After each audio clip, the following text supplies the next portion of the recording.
Sir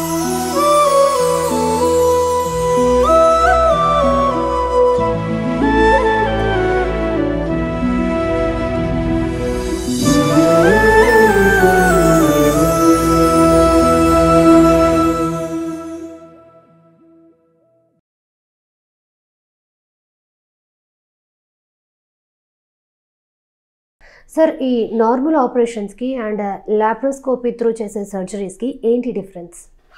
normal operations అనేవి కొన్ని వందల సంవత్సరాల నుంచి కూడా జనాల్లో చేయడం జరుగుతూ ఉంది. లాప్రోస్కోపిక్ సర్జరీ అనేది ఒక 30 years కింద మార్కెట్లోకి రావడం జరిగింది. లాప్రో అంటే పొట్ట అనమాట, స్కోపీ అంటే కెమెరా పెట్టి చూడడం. సో లాప్రోస్కోపీ అంటే పొట్టలో చిన్న ఘాటు పెట్టి కెమెరాని పొట్టలో పెట్టి చూసుకుంటూ చేసేటటువంటి ఆపరేషన్స్ని లాప్రోస్కోపిక్ సర్జరీ అంటారనమాట. అయితే మామూలు ఆపరేషన్స్కి లాప్రోస్కోపిక్కి తేడా ఏంటంటే, మామూలు ఆపరేషన్స్లో ఏ ఆపరేషన్ చేయాలన్నా కూడా పొట్ట పైన పెద్ద పెద్ద ఘాట్లు పెట్టి పొట్టని కట్ చేసి ఓపెన్ చేసి చేసే ఆపరేషన్స్ని ఓపెన్ ఆపరేషన్స్ అంటాం అనమాట. దానివల్ల ఒక ఆపరేషన్ ఒక 40 ఏళ్ల కింద ఇలాంటి ఒక ఆపరేషన్ చేసినట్టయితే ఆ పేషెంట్ హాస్పిటల్లో 5 నుంచి 7 రోజులు హాస్పిటల్లో ఉండాల్సి వచ్చేది. అలాగే చాలా ఆపరేషన్స్లో పెద్ద పెద్ద ఘాట్లు పెట్టినప్పుడు బ్లడ్ లాస్, రక్తస్రావం అవడం వల్ల రక్తం ఎక్కించాల్సిన అవసరం కూడా ఉండేది అనమాట. మూడోది ఏంటంటే, ఎంత పెద్ద ఘాటు పెట్టినట్టయితే అంత అది మానడానికి టైం ఎక్కువ పడుతుంది.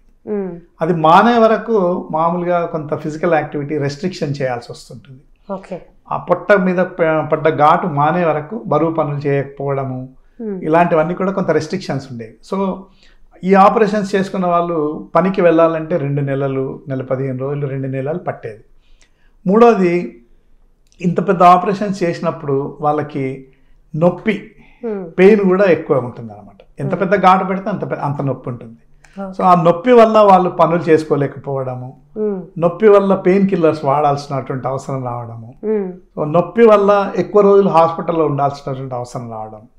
సో ఇలాంటివన్నీ కూడా లాప్రోస్కోపిక్ సర్జరీ వచ్చిన తర్వాత ఆ view point of prolonged admissions, prolonged rest, taking long time of from work, ఇవన్నీ కూడా తగ్గిపోయినాయి అనమాట. బ్లడ్ ఎక్కించడము ఇవన్నీ కూడా ఆల్మోస్ట్ 0 అయిపోయినాయి. సో ఎందుకంటే లాప్రోస్కోపిక్ పద్ధతి ద్వారా సర్జరీ చేసినప్పుడు 5 millimeters ఆర్ 1 centimeter ఘాట్లు పెట్టి, ఆ ఘాట్లు మనం పెట్టినప్పుడు మజిల్ కానీ ఇవన్నీ మిగతా అన్నీ కూడా కట్ అవ్వవు. ఒక లాప్రోస్కోపిక్ పద్ధతి ద్వారా ఒక పోర్ట్ లోపల పెట్టినట్టయితే మజిల్స్ జరిగిపోతాయి అన్నమాట, కట్ అవ్వవు. సో ఇటు రకరకాల లేయర్స్లో మజిల్స్ ఉన్నప్పుడు ఆ మజిల్స్ అన్నీ కూడా జరిగి ఈ మనం పెట్టేటటువంటి ఇన్స్ట్రుమెంట్స్ పొట్టలోకి వెళ్ళిపోతాయి అనమాట. సో ఆ ఇన్స్ట్రుమెంట్స్ మళ్ళీ తీసినప్పుడు మళ్ళీ మజిల్ నార్మల్ వెళ్ళిపోతుంది. సో పెయిన్ ఉండదు, ప్లస్ బ్లీడింగ్ ఉండదు. సో ఇవి 2 మెయిన్ అడ్వాంటేజెస్ అనమాట, నొప్పి లేకపోవడం, బ్లడ్ లాస్ అవ్వకపోవడం.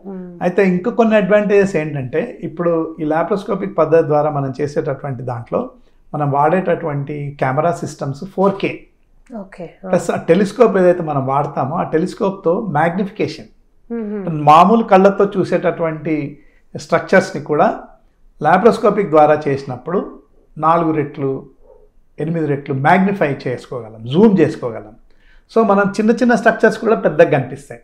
సో దానివల్ల సర్జరీ చేసేటప్పుడు జరిగేటటువంటి కొన్ని కాంప్లికేషన్స్ కూడా మనం అవాయిడ్ చేయొచ్చు. బ్లడ్ లాస్ కూడా చాలా మినిమల్గా చేసుకోవచ్చు. ఇప్పుడు మామూలుగా కట్ చేసినప్పుడు మనం కత్తితో కట్ చేసినట్టు కాకుండా లాప్రోస్కోపిక్ పద్ధతిలో సెంటీమీటర్ బై సెంటీమీటర్ చేస్తున్నప్పుడు ఆ టిష్యూ ప్లేన్స్ కరెక్ట్గా కనిపిస్తాయి, ప్లస్ బ్లీడింగ్ తక్కువగా ఉంటుంది. సో ఇవన్నీ అడ్వాంటేజెస్ వల్ల పేషెంట్ లాప్రోస్కోపిక్ పద్ధతి ద్వారా ఆపరేషన్ చేస్తే 24 hours ఇంటికి వెళ్ళిపోవచ్చు. కొన్ని ఆపరేషన్స్లో like appendicitis, gall bladder stones, hernia ఇలాంటి ఆపరేషన్స్లో పేషెంట్ లెస్ దాన్ 24 hours కూడా డే కేర్ సర్జరీ లాగా కూడా ఇంటికి వెళ్ళిపోయేటటువంటి అవకాశాలు. సార్ మరి ఈ లాప్రోస్కోపీ త్రూ ఏ సర్జరీస్ చేయొచ్చు? Very good question. Laparoscopy first వచ్చింది గాల్ బ్లాడర్ సర్జరీకి, ఫస్ట్ లాప్రోస్కోపీ ఎక్కువ ప్రాచుర్యంలోకి వచ్చింది అనమాట. దాని తర్వాత అపెండిసైటిస్ చేయడం, దాని తర్వాత కొన్ని ఓవరీ సిస్ట్స్, హిస్టరెక్టమీ ఇలాంటి ఆపరేషన్స్తో గ్రాడ్యువల్గా అడ్వాన్స్డ్ ఆపరేషన్స్ కూడా లాప్రోస్కోపిక్ ద్వారా చేసేటటువంటి అవకాశాలు ఎక్కువైనాయి అన్నమాట.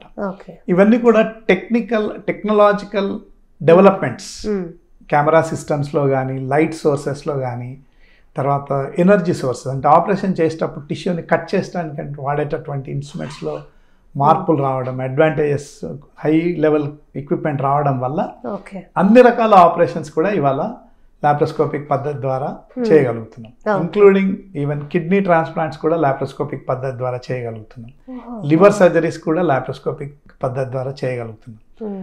ఓపెన్ ఆపరేషన్స్లో కింగ్ ఆఫ్ ఆల్ ఆపరేషన్స్ అంటాం విప్పుల్స్ ఆపరేషన్ అని. దాంట్లో ప్యాంక్రియాస్ అనేటటువంటి ఒక గ్రంథిని, దాంతోపాటు కొంత ఇంటెస్టైన్, దాంతోపాటు లివర్ నుంచి పసరు తీసుకొచ్చేటువంటి డక్ట్, ఇవన్నీ కూడా కట్ చేసి మళ్ళీ నార్మల్గా అన్ని రిపేర్ చేసి చేసేటటువంటి ఆపరేషన్ చాలా మేజర్ ఆపరేషన్ అనమాట. ఒకప్పుడు బిగ్గెస్ట్ ఆపరేషన్ సర్జరీ అంటే విప్పుల్స్ ఆపరేషన్ అనేవాళ్ళు. అలాంటి ఆపరేషన్ కూడా ఇవాళ లాప్రోస్కోపిక్ పద్ధతి ద్వారా చేయడానికి అవకాశం ఉంది. సో మన దేశంలో లాప్రోస్కోపిక్ పద్ధతి ద్వారా విప్పుల్స్ ఆపరేషన్లు కొన్ని వందలు జరుగుతున్నాయి ఇవాళ. సో దానివల్ల పేషెంట్స్కి ఇంతకుముందు మనం అనుకున్నట్టు అన్ని అడ్వాంటేజెస్, బ్లడ్ లాస్ తక్కువ, పెయిన్ తక్కువ, తొందరగా డిశ్చార్జ్ అవ్వచ్చు, తొందరగా పనికి వెళ్ళచ్చు. సో ఈ రకంగా ఇన్ని అడ్వాంటేజెస్తో ఈ అన్ని ఆపరేషన్స్, ఒక సిజేరియన్ ఆపరేషన్ తప్ప మిగతా ఆపరేషన్స్ అన్ని కూడా మనం లాప్రోస్కోపిక్ పద్ధతి ద్వారా చేసేటటువంటి అవకాశాలు ఉంది. సిజేరియన్కి కూడా ఫ్యూచర్లో ఇంకేమైనా వస్తాయి? బేబీని తీయడం తప్ప కుదరదు కదా, కట్ చేయకుండా తీయడం కుదరదు కాబట్టి బహుశా తప్ప మిగతా ఆపరేషన్లన్నీ కూడా. అయితే కొంతమందికి లాప్రోస్కోపిక్ పద్ధతి ద్వారా ఆపరేషన్ చేయడం కుదరకపోవచ్చు. ఎవరికి కుదరకపోవచ్చు అంటే లాప్రోస్కోపిక్ పద్ధతి ద్వారా ఆపరేషన్ చేయాలంటే కంప్లీట్ జనరల్ అనెస్థీషియా ఇవ్వాల్సి వస్తుంది అనమాట. సో ఎవరికైతే కంప్లీట్గా మత్తు ఇవ్వడానికి కుదరదో అలాంటి వాళ్ళకి లాప్రోస్కోపిక్ పద్ధతి ద్వారా చేయడానికి అవకాశం ఉండకపోవచ్చు. రెండోది కొంతమంది పేషెంట్స్, హార్ట్ పేషెంట్స్, తర్వాత ఈ బైపాస్ అయిన పేషెంట్స్, బ్లడ్ థిన్నర్స్ పైన ఉంటారు అనమాట. సో అలాంటి వాళ్ళకి ఏదైనా ఎమర్జెన్సీ ఆపరేషన్ చేయాల్సి వచ్చినప్పుడు లాప్రోస్కోపిక్ ద్వారా చేసినప్పుడు కొంచెం బ్లీడింగ్ ఎక్కువ అయ్యేటటువంటి అవకాశాలు ఉంటాయి.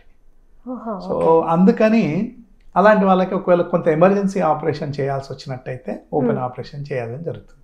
అది తప్ప మిగతా అన్ని సిచ్యువేషన్స్లో laparoscopic is always preferred to open surgery. Okay sir, ఈ లాప్రోస్కోపిక్ సర్జరీస్ అయిపోయాక ఏమైనా సైడ్ ఎఫెక్ట్స్ ఉండే ఛాన్స్ ఉందా?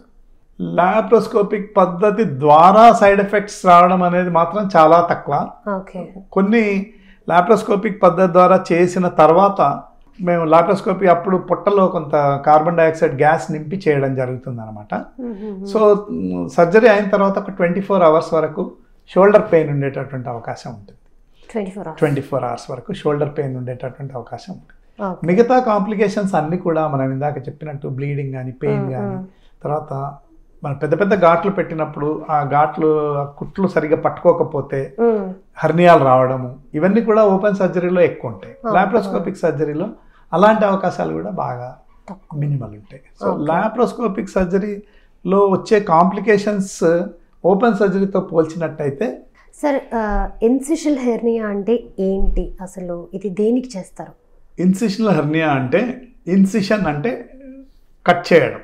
ఓకే. సో మనం ఏదైనా ఆపరేషన్, ఓపెన్ ఆపరేషన్ చేసి ఇన్సిషన్ పెట్టినట్టయితే, ఫర్ ఎగ్జాంపుల్ గర్భసంచి తీసేయడం ఆర్ సిజేరియన్ ఆపరేషన్ చేయడం. సిజేరియన్ ఆపరేషన్లో ఎలాగో ఘాటు పెట్టాల్సి వస్తుంది అనమాట. సో అలాంటి ఘాటు పెట్టినట్టయితే, ఇన్సిషన్ చేసినట్టయితే, ఆ చేసిన ప్లేస్లో కుట్లు సరిగా అతుక్కోనట్లయితే అక్కడ ఆ చేసిన కుట్లల్లో స్వెల్లింగ్, వాపు రావడం, ఆ ప్లేస్లో నొప్పి రావడం, ఆ హెర్నియాలో పేగులు కానీ కొవ్వు కానీ ఇరుక్కుపోయి పేషెంట్కి నొప్పి రావడం, వాంతులు అవ్వడం, పొట్ట ఉబ్బడం, ఇలాంటివి జరుగుతాయి అన్నమాట. దాన్నే ఇన్సిషనల్ హెర్నియా అంటారు అనమాట. ఓకే.